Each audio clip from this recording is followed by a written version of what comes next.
లేవని వాళ్ళకి కూడా తెలియని విషయాలు చాలా కూడా మనం తెలుసుకుంటున్నాం ఈ ప్రోగ్రాంలో. అందరికీ కూడా అవేర్నెస్ కల్పించాలని కోరుతూ మరి మేము తరఫున మహిళలందరూ అలాగే మన ప్రోగ్రామ్కి సంబంధించిన ముఖ్యమైన అంశాలను తెలియజేసినప్పుడు చాలా ధన్యవాదాలు. అన్ని పాయింట్స్ చాలా వరకు కవర్ చేశారు. ఇంకా వాళ్ళందరికీ కూడా అన్ని కొత్త అంశాలు తెలిసే ఉంటాయి. అలాగే ఇక్కడ మీకు అన్ని సూపర్వైజర్ మన అంగన్వాడీ మార్చి నెలలో జరుపుకుంటాము. ఎవ్రీ ఇయర్ 2018 చేసుకుంటున్నాము. పేరులోనే ఉంది పోషణ పక్షం, పోషణ పక్వాడ అంటే 15 రోజుల పాటు పోషణకు సంబంధించి మనం అవగాహన కల్పిస్తుంటాము. ప్రతి ఒక్క అంగన్వాడీ కేంద్రంలో, గ్రామాల్లో అయితే గ్రామ స్థాయిలో, పట్టణాల్లో, వార్డులలో ఇవన్నింటిలో కూడా లబ్ధిదారులకు అంటే గర్భిణీలకు, బాలింతలకు, పిల్లలకు మన పోషణ గురించి అవగాహన కల్పిస్తూ ఉంటాం. అయితే మనం 2024 సంవత్సరం ఈ పోషణకు సంబంధించి మన ప్రభుత్వం ఒక ముఖ్యంగా 3 అంశాల మీద ఎక్కువగా ఫోకస్ చేస్తుంది. అవేంటో చూద్దాం. మనం ఇందాక మేడం చెప్పిందా బేబీ ఫీడింగ్ ప్రాక్టీసెస్ గురించి మొత్తం క్లియర్గా మనకు చెప్పింది కదా. అవన్నీ అంశాలు కూడా మీరు మీ అంగన్వాడీ సెంటర్ లెవెల్లో మన తల్లులందరికీ కూడా వివరించాల్సి ఉంది. అయితే ఇంకోటి ఏంటంటే వీటి గురించి కాకుండా మెయిన్గా ఒకటి మనం సాంప్రదాయ వంటల గురించి ఫోకస్ చేస్తుంది. ఏంటంటే సాంప్రదాయ వంటలు ఇప్పుడు మనం జనరల్గా రోజు తినే ఫుడ్ ఏంటి, స్పైస్ తింటాం కదా, అవునా? కానీ ఇంతకుముందు మనం మూవీకి తినేవాళ్ళు ఎక్కువగా దేని మీద మిల్లెట్స్, అవునా? మిల్లెట్స్ ఎంతమంది తెలుసు? ఏమన్నా ఐడియా ఉందా? మిల్లెట్స్ చిరుధాన్యాలు అంటాం, అవునా? అయితే మనం 2023 సంవత్సరంలో ఐక్యరాజ్య సమితి 2023 సంవత్సరాన్ని మిల్లెట్స్ సంవత్సరంగా ప్రకటించింది. పోయిన సంవత్సరం మనం అన్ని ప్రోగ్రామ్స్లలో కూడా మిల్లెట్స్ని ఎక్కువగా ఫోకస్ చేస్తూ అన్ని కార్యక్రమాలు నిర్వహించడం జరిగింది. ఆ మిల్లెట్స్లో ఏంటి చాలా రకాలు ఉన్నాయి. మనకి ఈ మధ్యలో మనం అంటే మన పూర్వీకులు తిన్నారు, మధ్యలో గ్యాప్ వచ్చినప్పటికీ మళ్ళీ ఇప్పుడు చాలా మంది యూజ్ చేస్తున్నారు. కొర్రలు, అడ్డు కొర్రలు, అరికెలు, సామలు, ముద్దలు ఇలాంటి పేర్లు విన్నారు కదా. చాలా మంది ఇప్పుడు ఎక్కువగా డయాబెటిక్ పేషెంట్స్ తింటున్నారు. వాటి అందరికీ కూడా చాలా మంచిది. అయితే ఎందుకు మరి నార్మల్ రైస్ తినకుండా అవేందుకు మనం తినాలి? ఎందుకంటే అందులో ఎక్కువగా ఎరువుల వాడకం తక్కువగా ఉంటుంది, అవునా? పెస్టిసైడ్స్ అనేవి తక్కువగా వేస్తారు. తక్కువ నీళ్ళతో అవి పంటలు పండుతాయి. ధాన్యాలు ఎంత చిన్నవిగా ఉంటాయి. జనరల్గా మనకు అన్ని కూడా డివైడ్ అయిపోతాయి వేరే ధాన్యాలు, బట్ అవన్నీ డివైడ్ కావు, చిన్నగా ఉంటాయి. వాటిని మనం రాత్రి వేళ నానబెట్టుకొని ఎంత ఎక్కువసేపు నానబెడితే అంత మంచిది. సో రాత్రి వేళ నానబెట్టి అది మనం నార్మల్గా టిఫిన్స్ చేసుకున్నట్టే దోశలు, ఇడ్లీలు ఎలా చేసుకుంటామో ఆ మిల్లెట్స్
అతిథులుగా వచ్చిన మన స్వామి సులోచన మేడంకి స్వాగతం సుస్వాగతం. స్టేజ్ మీకు రావాల్సిగా కోరుతున్నాం.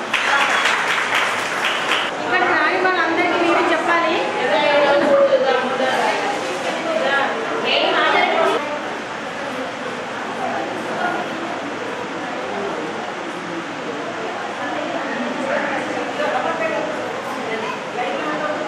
ఆరోగ్య సమస్యలు ఏంటి, మనం ఎలాంటి ఆహారం తీసుకోవాలి, ఎలాంటి జాగ్రత్తలు తీసుకోవాలి, ప్రతి మహిళ దాని గురించి ఈరోజు మన అతిథిగా వచ్చిన స్వామి సులోచన మేడం వివరంగా చెప్తారని కోరుకుంటున్నాను.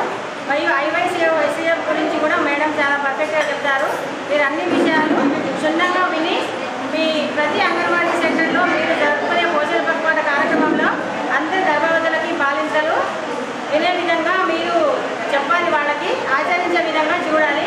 ఆశాలు, అంగన్వాడీ కార్యకర్తలు, RPs, CCలు అందరూ విని అంగన్వాడీ సెంటర్లో జరిగే కార్యక్రమాలన్నింటిలోనూ మీరు ఈ విషయాలన్నీ వివరంగా చెప్పాలని కోరుకుంటూ కార్యక్రమాన్ని ప్రారంభించగా మేడం గారిని కోరుకుంటున్నాను.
వాళ్ళు మిలిటరీ బలగం బాగా పెట్టుకున్నారా, కావలి వాళ్ళని బాగా BSF జవాన్లను బాగా పెట్టుకున్నారా, బాగా బిల్డింగ్లు కట్టినా, బాగా ప్రాజెక్టులు కట్టినా, అయితే బాగా ఇండస్ట్రియల్ ఏరియా పరిశ్రమలు అయినాయా అని మాత్రమే చూడరు. ప్రపంచంలో ప్రపంచ ఆరోగ్య సంస్థలో సభ్యులు ఎవరైతే ఉన్నారో వారందరూ మనలాగా మీటింగ్ వచ్చినప్పుడు ఎవరి దేశంలోనైతే తల్లులు పిల్లలు మరణాల సంఖ్య తక్కువ ఉంటుందో వాళ్ళని ముందు వరుసలో కూర్చోబెట్టారు. అసలైన దేశంలో అభివృద్ధి జరిగింది, ఈ దేశం ముందున్నది అంటే దాని అర్థము అక్కడ తల్లులు చాలా తక్కువ సంఖ్యలో మరణిస్తున్నారు, పిల్లలు చాలా తక్కువ సంఖ్యలో మరణిస్తున్నారు అని అర్థం. అంటే వాళ్ళ బాగోగులు చూసే ప్రక్రియ లేదా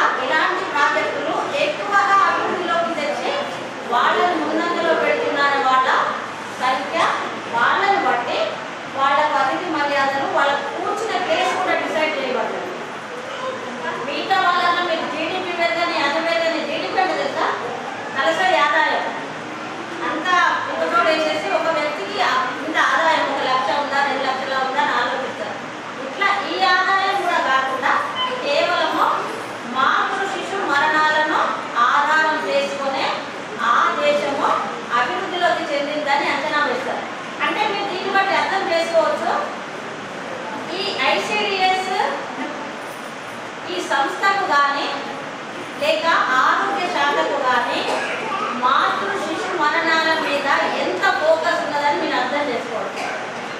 ఎక్స్క్లూజివ్ కేవలము తల్లులను బిడ్డలను సంరక్షించడానికే ఆరోగ్యం అవసరము. మనం ఇందాక ఏం చెప్పుకున్నామో పౌష్టికాహారం కన్నా కదా పోషణ అవసరం. ఆరోగ్యము పోషణ ఇవి రెండు కూడా ఒక బండికి రెండు చక్రాల్లాగా లేదా రెండు ఎద్దుల్లాగా పనిచేస్తాయి. ఒకటి పని చేయకపోయినా ఇంకొకటి నడవదు. సరిగా ఒక వ్యక్తికి రెండు కళ్ళెట్లలో ఆరోగ్యము పోషణ అనేది ఇవి రెండు కూడా ఫోకస్ చేస్తే కుటుంబ ఆరోగ్యం అనేది ఫోకస్ అవుతుంది అక్కడ. కనుక ఆరోగ్యం అనే విషయము పోషణ మీద ఆధారపడి కేవలము ఇంజక్షన్లు తీసుకొని రెగ్యులర్గా చెకప్ పోయి అన్నీ చేసేసి ఈ తిండి సరిగా తినకుండా ఉంటే వాళ్లకు ఎందులో ఉంది ఆరోగ్యం పోషణ పోషణ పోషణ అంటుంది. ఇదంతా దేనికి మూలం అంటే గర్భిణీ స్త్రీకి ఆమె గర్భవతి అయింది అని మొదలుకొని ఎప్పుడు మొదలుకొని 6 వారాలప్పుడు యూపీటీ చేస్తారు, యూరిన్ ఫర్ ప్రెగ్నెన్సీ టెస్ట్ చేసినప్పుడు ఆమె పాజిటివ్ అని తెలిసింది. అంటే ఈమె గర్భవతి, ఈమె నెల తప్పింది అన్నప్పటి నుండి ఆమెకు ఒక కార్డు ప్రిపేర్ చేసి మాతా శిశు సంరక్షణ ఎంసీపీ కార్డు అంటారు. దాన్ని ఒకటి పెట్టేసి ఆమె వివరాలన్నీ రాసేసి ఇమ్మీడియట్గా అంగన్వాడీ టీచర్ దగ్గరికి పంపించేస్తారు. ఆమెకి ఏమి ఇస్తారు? ఆరోగ్య శాఖలో సబ్ సెంటర్లో ఉప కేంద్రంలో మొదటి టీకా ఇస్తారు, టీపీటీగా ఇస్తారు.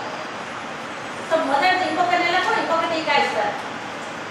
ప్రతి నెల ఆమెకు బీపీ చూడడం కానీ ఆమెకు రక్త శాతం హిమోగ్లోబిన్ పర్సెంట్ ఎంత ఉందని చూడడం కానీ జరుగుతూ ఉంటుంది.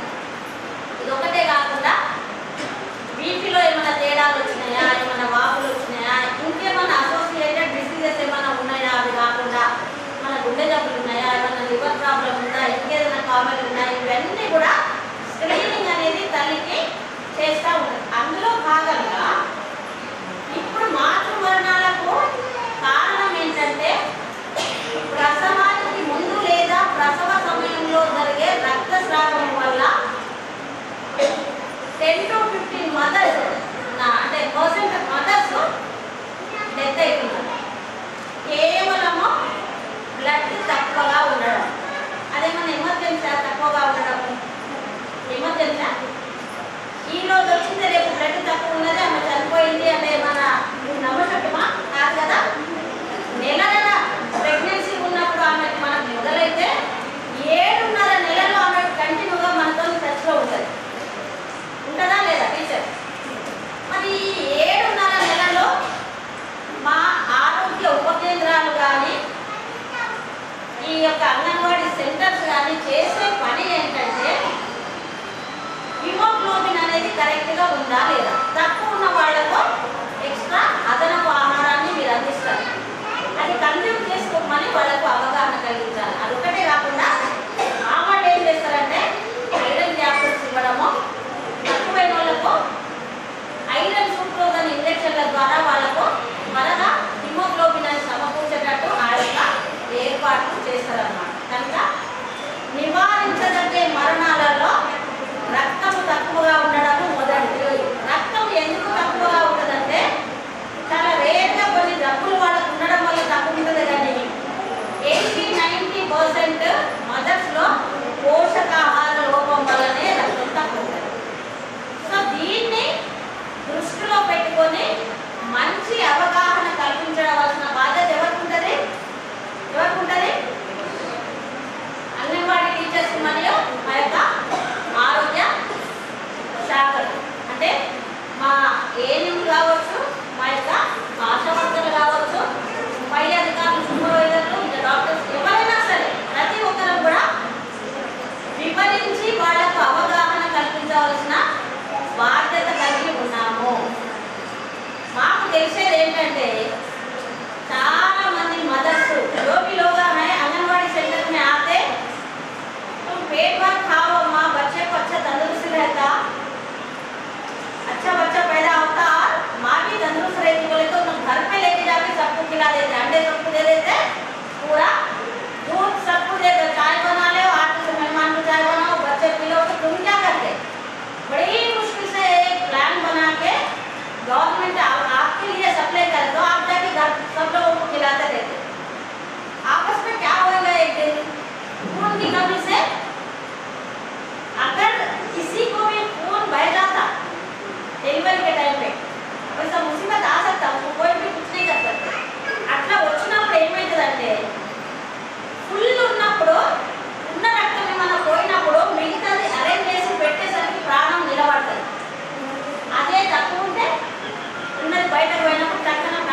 ऐसा पूरा खाते रहना, जो बोले वो सुनते रहना, गोली ऐसा खाते रहना, और जैसा बोले वैसा सुनना, मगर तुम घर में जाके सबको बांट के अपना खुद का घर या खुद का खून खाली करे तो वो खुद पे कोई भी रोक नहीं सकते।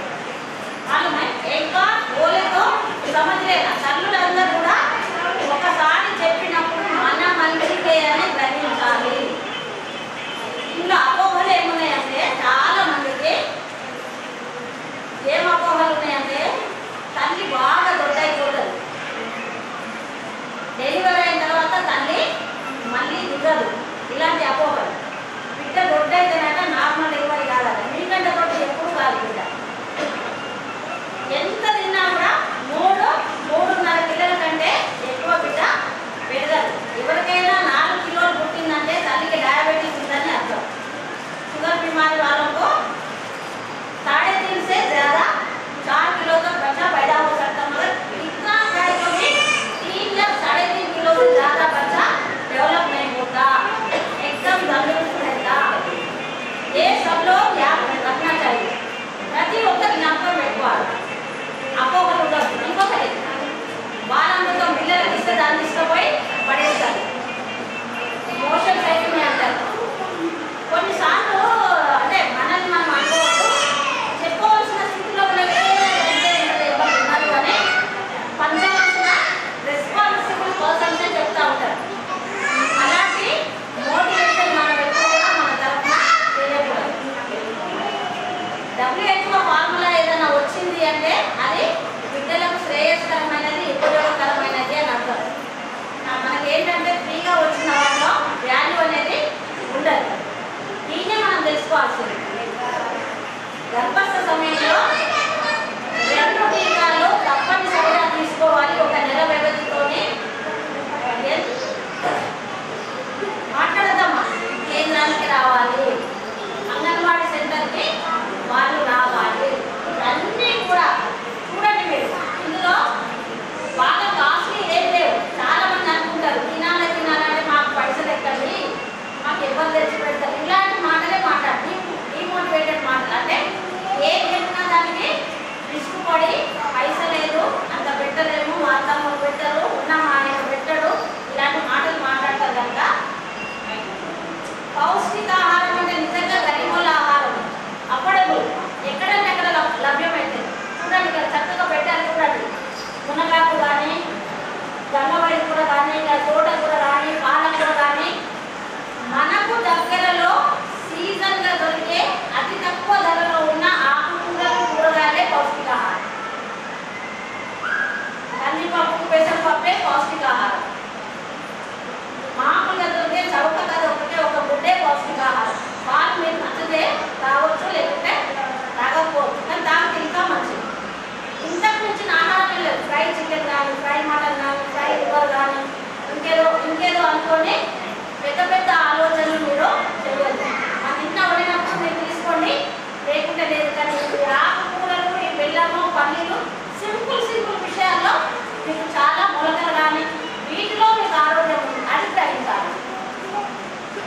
సమయానుకూలంగా తినే ప్రయత్నము తప్పకుండా తల్లులు చేయాలి. ఇంకొకటి, ఈ తల్లులకు డేంజర్ సైన్స్ ఏమైనా ఉంటే నేను చెప్తాను. ఎప్పుడు దవాఖాన పోవాలా, మాకేం అర్థమైతే లేదు అంటే నెలకు ఒకసారి పోవాలి. ఈరోజు మీరు అంగన్వాడీలను ఆరోగ్య హాస్పిటల్కి వచ్చి చూపించుకున్నారు, అంతా బాగుంది. తెల్లవారగానే బాగా వినండి అందరు, तलनोपी सिवियर हेडेक किसी को भी आज आप दवाखाने को गए, कल रात में आपको सिवियर हेडेक शुरू हो गया, सिर का दर्द शुरू हो गया, ऐसा ठहरे तो कैसा हो रहा, कोई आके आपको ढकल लिए, वैसा आपको फीलिंग आ रहा, मालूम है, चैन नहीं दे रहा सिर का दर्द, और देखे तो आप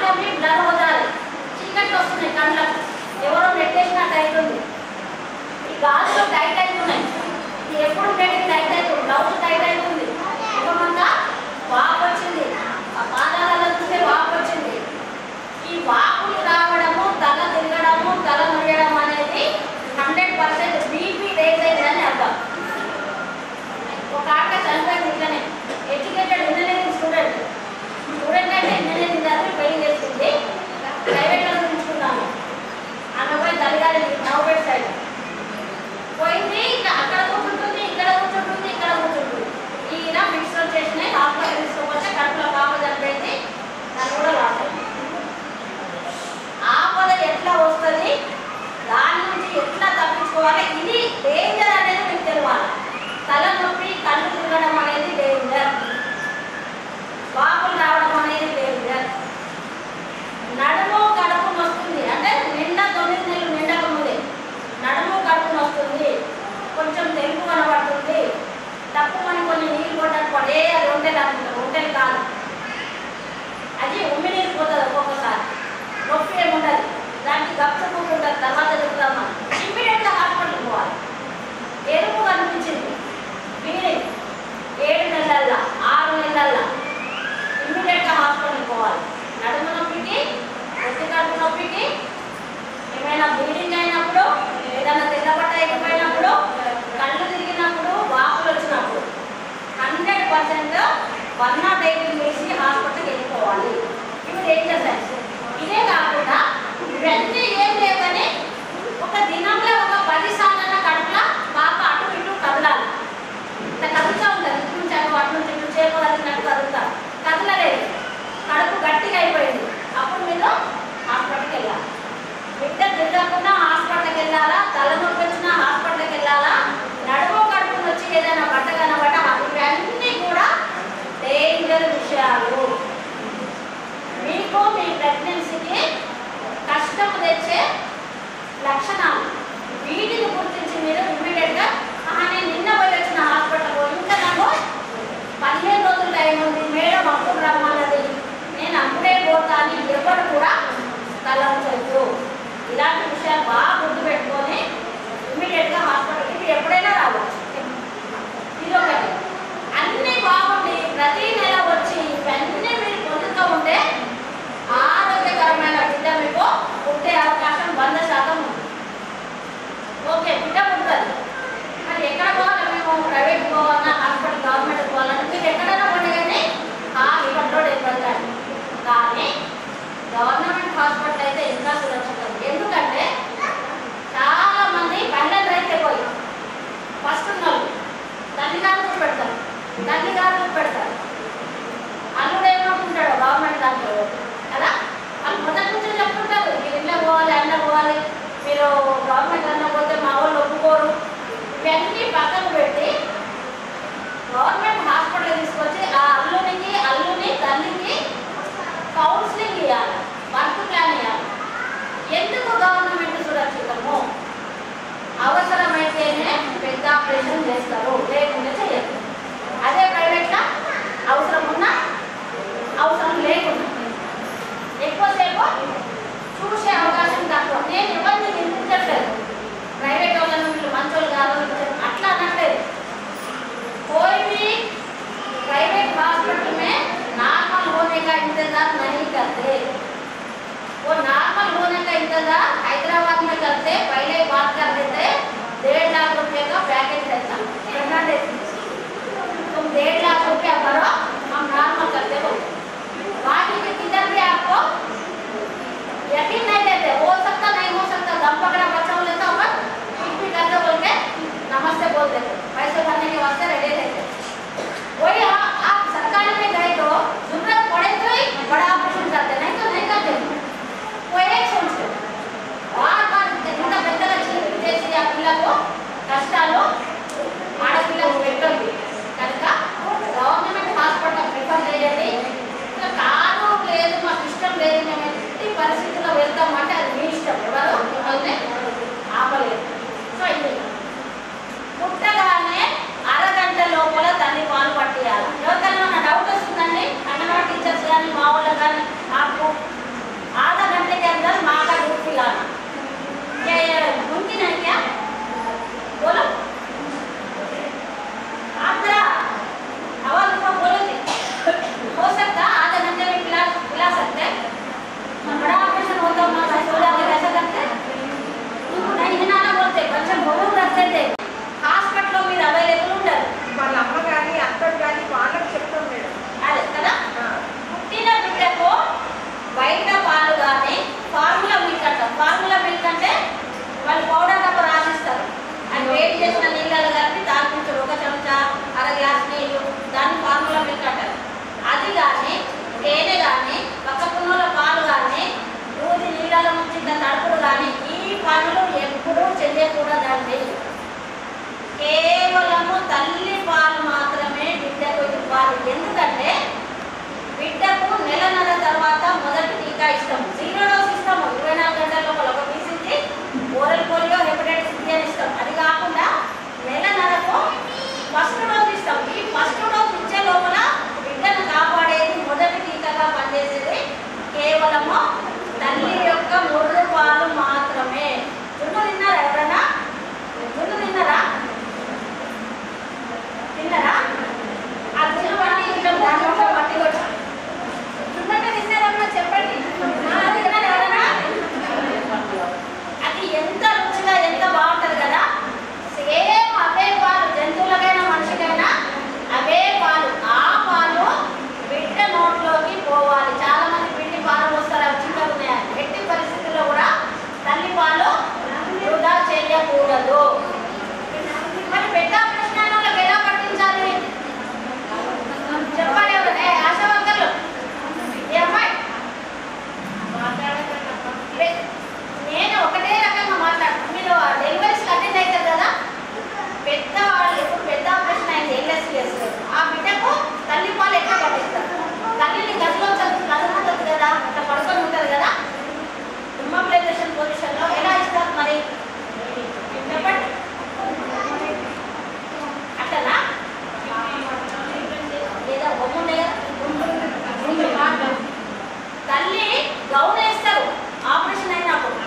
ఆ గౌన్ అనేది పక్కకు తీసేసి తల్లి ఇట్లా పడుకొని ఉంటే ఎవరైనా పక్క వాళ్ళు ఎవరైనా ఉంటారు కదా, వాళ్ళు బిడ్డ యొక్క తల ఇట్లా పెట్టి బిడ్డను కొంచెం ఇట్లా వంచి ఇటుకోలు ఇట్లా పట్టుకుంటే దన్నమనే బిడ్డ పాలందుకొని తాగుతుంది. ఈ కష్టము ఒక 2 వ్యక్తులతోనే అవుతుంది. మళ్ళీ అటుపక్క కూడా తల్లికి గౌన్ ఇట్లా చేసేసి పాలు అందించాలి. తల్లి ఇటువంటి మరే అవకాశం లేదు, పట్టగానే దగ్గర తాగేస్తూ ఉంటుంది బిడ్డ. ఓకేనా? ఈ ప్రయత్నం చేయాలి. కొత్తగా ఒక స్టాంపింగ్ అనే పద్ధతి వచ్చింది తెలుసా మా దగ్గర. స్టాంపింగ్ అంటే పుట్టిన అరగంట లోపల అయితే గ్రీన్ స్టాంప్, ఆ కేషీట్ మీద, కేషీట్ తల్లి పేరు రాస్తాం కదా, కరెంటు కేషీట్ అనేది ఉంటుంది కదా, పేపర్లు ఉంటాయా, తల్లికి పేరు, హిస్టరీ అంతా దాని గ్రీన్ స్టాంప్. వాటర్ పోయినాక ఇస్తే బ్లూ స్టాంప్, 3 రోజుల తర్వాత ఇస్తే రెడ్ స్టాంప్. నా స్టాంపింగ్ మరి ప్రాపర్గా పట్టిందా లేదా అని మనకైతే ఐడియా లేదు, కానీ ఇది ప్రవేశపెట్టింది. ఇంతకు ముందు పట్టిందా లేదా తల్లి పాలు అనడానికి ఆ స్టాంపే నిదర్శనం అన్నమాట. ఓకేనా? సో పుట్టగానే అరగంట లోపల పాలు పట్టి 6 నెలల వరకు కేవలం తల్లి పాలు మాత్రమే బిడ్డకు పట్టాలి. ఏ రకమైన ద్రవ పదార్థాలు కానీ, ఇతర నీళ్లు కానీ, ఏది కానీ బిడ్డకు పట్టదు. తేనె కానీ, ఇంకేదైనా కానీ ఏమేమో పడతారు పిల్లలకు, అదే భోజనం అంటారు, ఇంకా ఏమి పట్టద్దండి. కేవలము డాక్టర్ రాసిన మందులు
పర్సనాలిటీ ఎలా ఉన్నా, తల్లి రొమ్ముల భాగం సైజు ఎట్లా ఉన్నా పాలు మాత్రము బిడ్డకు సరిపడా పుష్కలంగా వస్తాయి.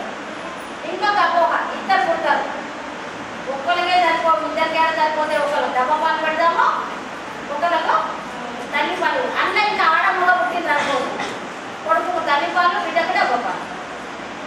అట్లా కూడా మనకు డిస్క్రిమినేషన్, వ్యత్యాసం చూపెడతా ఉంటారు.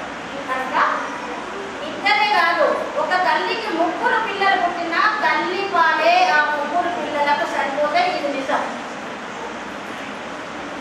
ఈ గ్రహింపు, ఈ అవగాహన ప్రతి తల్లికి ఉండాలి.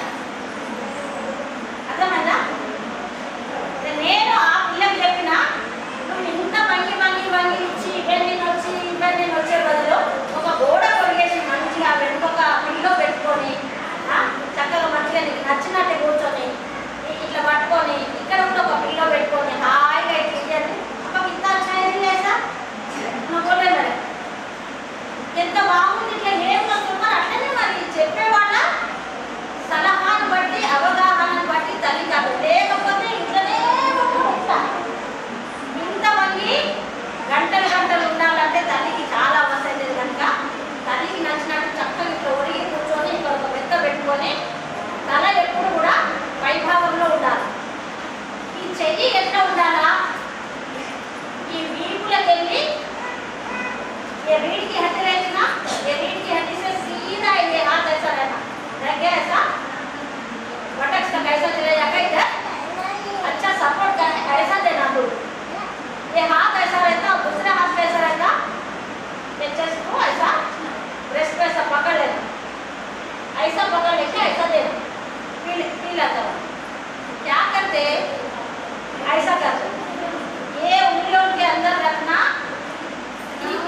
ये ओल्ड मेथड है, పాత పద్ధతి. ఇట్లా కత్తెర వేయడం అనేది కేవలము ఒక వేలు పైన మిగతా 4 వేళ్ళు రొమ్ము కింద కింద నుంచి సపోర్ట్ చేసి ఇలా బిడ్డకు అందించాలి.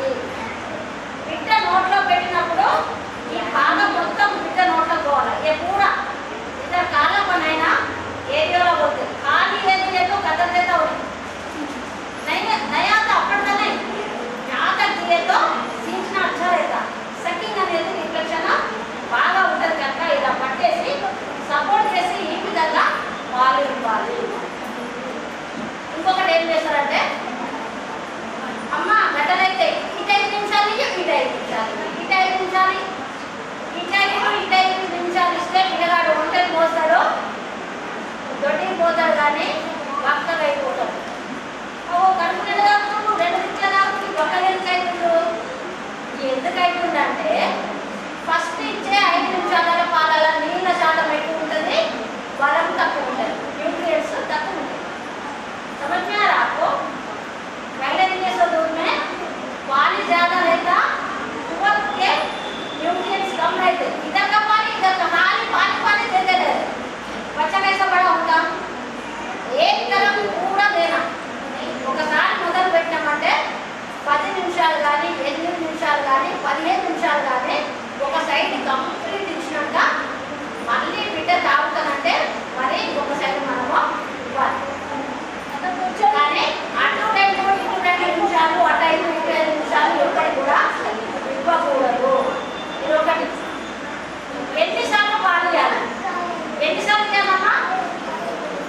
ఎన్నిసార్లు ఇస్తారు? ఎన్నిసార్లు పోతుంది? ఒక్క దినంలో 24 గంటలు ఉంటే బిడ్డ 10 నుండి 12 సార్లు పోతుంది కదా. ప్రతి 2 గంటలకు ఒకసారి బిడ్డ ఏడుస్తారు. కొంతమంది బిడ్డలు 3 గంటలు నిద్రపోతారు, వాళ్ళకి 2 గంటలు కాగానే లేపి మరి పాలు ఇచ్చి పడుకోబెట్టాలి. ఎప్పుడు ఏడిస్తే అప్పుడు పాలు ఇవ్వాలి. పాలు ఇచ్చినాము, బిడ్డ ఏడుస్తుంది, ఎందుకంటారు? పాలు కడుపు నిండా తాగుతుంది, పిచ్చి ఏడుస్తున్నది. బిడ్డకు కడుపులో ఏదో నొప్పి ఉంది, బిడ్డకు నోట్లో ఏదో పుండ్లైనాయి, బిడ్డకు ఏదో జ్వరంగా ఉంది, బిడ్డకు ఏదో నొప్పిగా ఉందని డాక్టర్ దగ్గరికి తీసుకెళ్ళాలి. అంతేగాని తాబీలు మంత్రాలు సుక్కులు అవన్నీ బిడ్డల యొక్క ప్రాక్టీస్ చేయకూడదు, ప్రాణం పోయే పరిస్థితి ఉంటుంది. కనుక పాలు తాగినాక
వెయిట్ దగ్గర ఎత్తుకు దగ్గర బరువైన ప్రతి నెల జరిగే రకరకాలైన శారీరక మానసిక మార్పులు ఇవన్నీ జరిగి బిడ్డ బాగా పెరగాలంటే ఒకటి శుభ్రత అవసరము, రెండు ఆహారము అవసరం.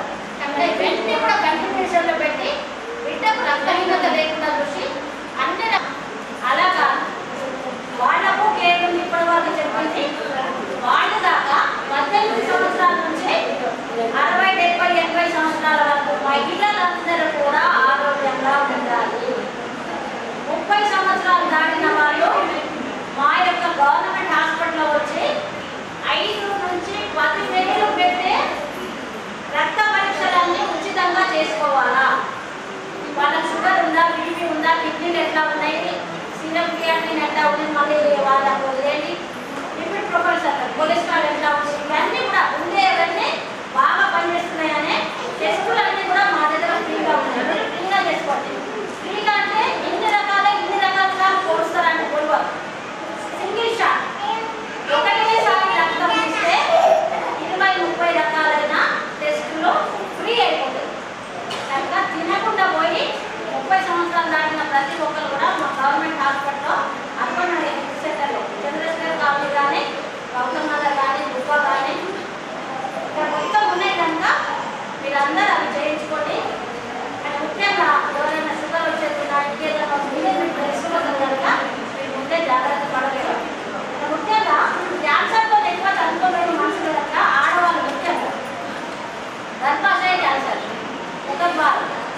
ఎవరికైతే తెల్ల బట్ట ఎర్ర బట్ట కలిపి అవుతున్నాయో, పీరియడ్స్ మధ్యలో మళ్ళీ పీరియడ్స్ వస్తున్నాయో, కొద్ది కడుపులో నొప్పి, మంట ఉండడము, ఆ తర్వాత మూత్రంలో మంట ఉండడము, ఇవన్నీ జరుగుతుంటే మా దగ్గర వచ్చి మీకు చూపించుకోండి.